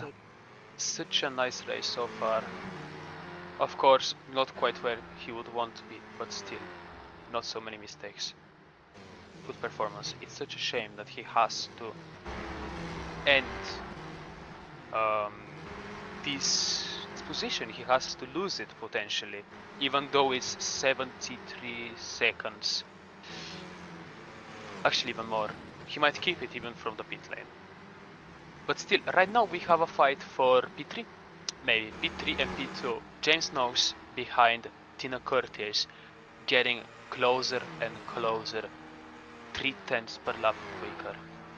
Yeah, Terzoli did a good job defending for Tina Curtis, and James Knox has finally closed down the gap to only 5/10. Tina Curtis is going to be pushing on this last lap to keep that P2 position, which Terzoli sacrificed his race for to help her get that P2. Let's see what James can do. Is he going to put up a good attack? Ben Skinner, I think, is way too far back to try and do anything unless there's a scuffle in one of the corners. Yeah, only one. Ben Skinner with the fastest first sector. He is also catching. He might not have enough time in the lap, but he is catching. It's turn 7 right now, getting into that very important turn 9 and turn 10 for that very important braking zone in turn 11, where there is going to be potential for overtake. There need to consider this tactically. James Knox is 5/10 behind, very, very close. He might try to make a move. He might be. You just need Tina Curtis to be slightly deep. Everyone's kept it safe. I think there's going to be the finishing positions for the top 4. Ben Skinner's been pushing a lot. He's put the gap down to 7/10. Let's see what happens in turn 14. Is it going to be any mistakes made? Is there going to be a position change? Lucas Thailand, though, very dominant win. 3.5 second gap. He wins his first race on his debut, and he wins the feature race. And he gets very good points. KKR with the biggest points haul this weekend. And Tina Curtis secures P2, James Knox P3, and Ben Skinner P4. Victor Burnett P5. There's still a battle going on for the points paying positions in the background. P7 for David Zanini.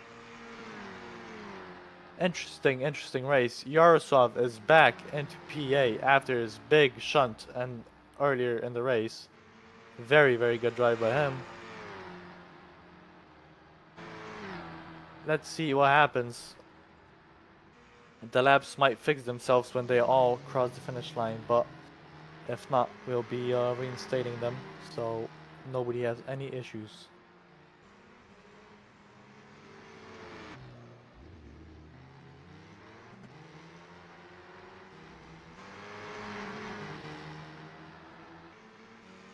And it's a very commanding performance from Lucas Steele, P1 with 3 seconds to Tina Curtis. Amazing performance from the Elk driver. Although very hard racing, it's very great to see new faces in Air Factor 2. To be honest, I haven't seen many of these drivers, and I'm very excited to look forward to seeing them race again. James Knox with very consistent driving. He took these valuable points for his team. Not so lucky his teammate Manu Manikanen in P12. Ben Skinner managing to get back from P15. The only one driver, James Knox, finishing before finishing now P3. Very commanding. Yep. So for the standings after for the finishing positions after the race: P1 Lucas Thailand, P2 Tina Curtis, P3 James Knox, P4 Ben Skinner, P5 Victor Burnett, P6 Craig Patterson, P7 David Zanini, P8 Yaroslav Sharamanov, P9 Filip Jarinsky, P10 Alessandro Maggio. Although keep in mind that Alex Lehoux was a lap down technically, so Yes, so these he are not final positions. There's a few positions that are going to change slightly. So, P11, Mauro P12, Izan Gutierrez, P13, Manu Manikandan, P14, Alex Lehoux, and P15, Thais Youngstra, P16, Emiliano Ortega, P17, James Andrews, P18, Mark Anthony Rasanagam, and P19, Lanner Rahim, P20, Sergei Sapozhnikov, P21, Alfie Denley, P22, Massimiliano Riboli, P23, Jonas Karawa, and P24, Simon Kander.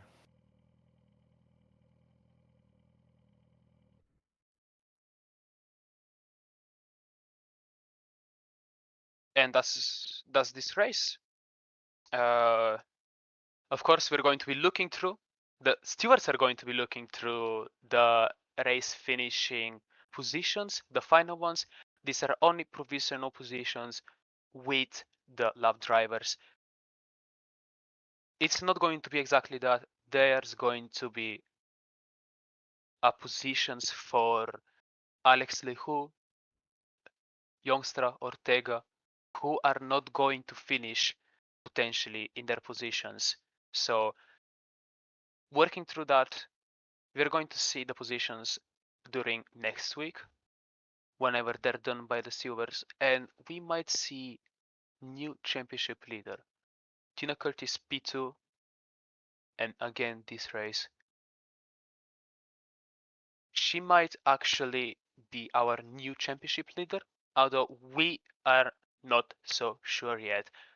Ben Skinner with amazing performance, win, and a very strong P4 right now. He might be our championship leader. Alessandro Maggio with P3 and with a P10. Not so amazing, but still, he managed to get back some points with a very unlucky race start. A lot of incidents, a lot of issues, but he is a driver to not miss out on. Very talented, very motivated. A P10 is not the end. His teammate Alex Lehoux showed very strong performance and amazing speed. So if they continue going this way, they are going to have a very, very strong end of the season. And we're all looking forward to that. And Optiminal, they looked very promising so far. They managed to not get the positions they've deserved. Victor Bernat got a very strong position. Might be P5, might be P6, depending on how the reevaluation of the stand of the results comes. But still, strong performance by our rookies. Very strong performance from the optimal team, although they were very unlucky today. We're looking forward to their performance going next races, to what they have to show to us. Still, teams like Optimilar, Vale, who are very strong in GPVWC in another series, they are for sure fielding very quality and very promising drivers. Some of them young, talented, with a lot of passion, new to this scene. Maybe they can show us something that we haven't witnessed yet. We have many smaller teams that are there for fun, that are there for excitement. I'm very happy to see what happened this race, although some of the incidents were very unfortunate. It was great entertainment. Next week we have Jap- it's next week, right? Next week we have Japan with Okayama. It's not going to be Suzuka like Formula 1. Okayama, another unique track, rarely raced. Rarely have seen it myself. I have raced it a couple of times in my life. Amazing circuit in Japan. Beautiful. And with a lot of opportunities for these Formula cars to race. A lot of space. Today, We might actually have interviews if somebody wants to join. We will be waiting for a bit in the waiting room for some drivers to join us if they so wish to speak about their experience today, as we can only speak about it, but we don't know how it was for you. Only the drivers know what happened, and we would very much want to hear from them if somebody has something to tell us. If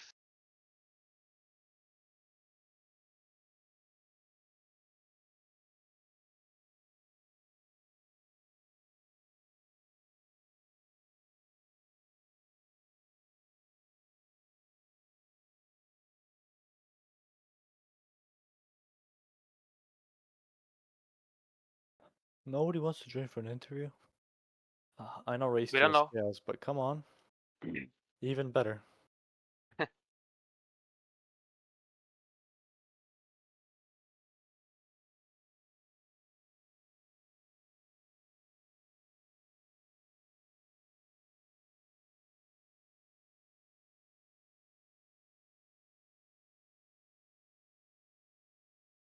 we're gonna wait a little bit of time for drivers to cool down because they just had 40 laps of racing, more or less. So they're going to be quite exhausted. Some of them on the direct drive wheels, a bit sweaty. It's starting to become warm. It's summer in the northern hemisphere, so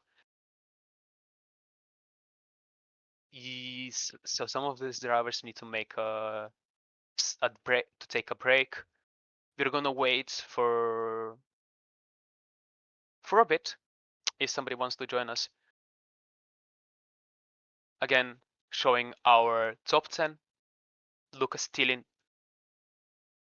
without a single mistake. Before the red flag on the first session, small mistake, but right now he show what he's made of. Amazing win. Shows exactly what type of caliber he is. Commanding performance. P2, Tina Curtis.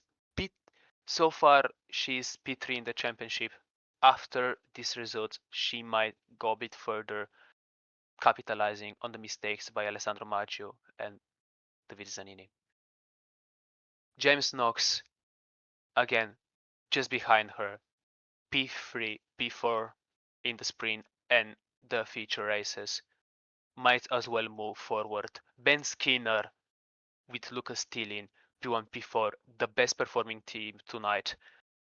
KKR Esport most likely coming into the leads of the championship with their great performances in the first two races.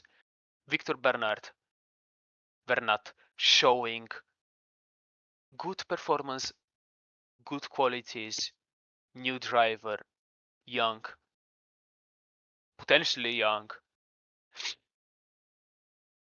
driving very clean race P5 with Craig Patterson driving maturely and keeping away as much as possible from from incidents while staying and fighting. P7 David Zanini a bit unlucky, still fighting like a lion, getting as close as possible to the lead, maintaining as many points and as many positions from the championship. Yaroslav Shomanov P8 with advanced competition, making amazing modded cars, but still showing performance in racing. Filip Chervinsky, amazing racing, amazing driving, beautiful fights, beautiful overtakes, beautiful defending. Looking forward to the driver to show us more going forward.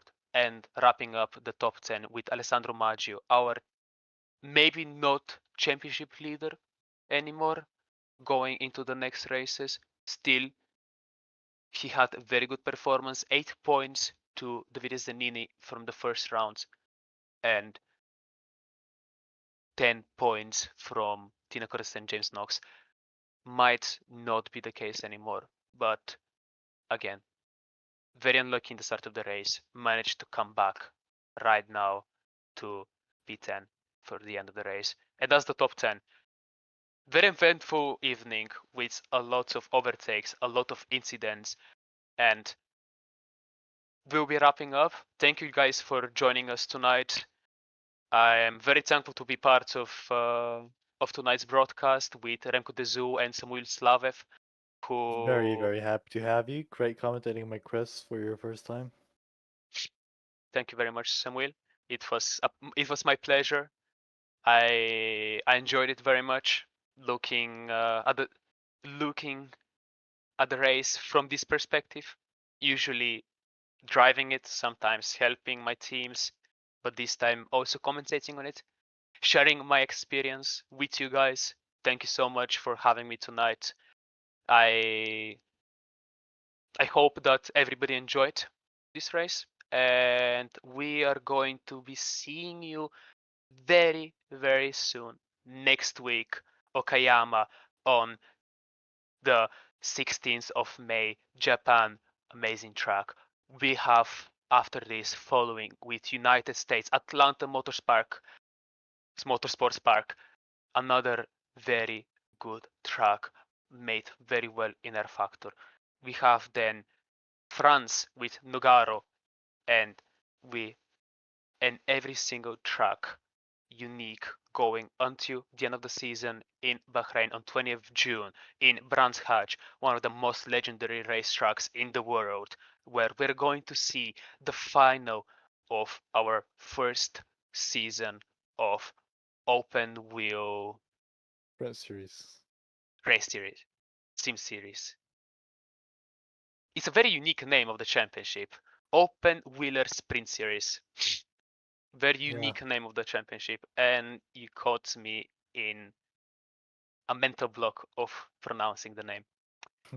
Thank you guys very much, and unless you guys have anything else to say, we will be seeing you again very, Next very Friday. shortly.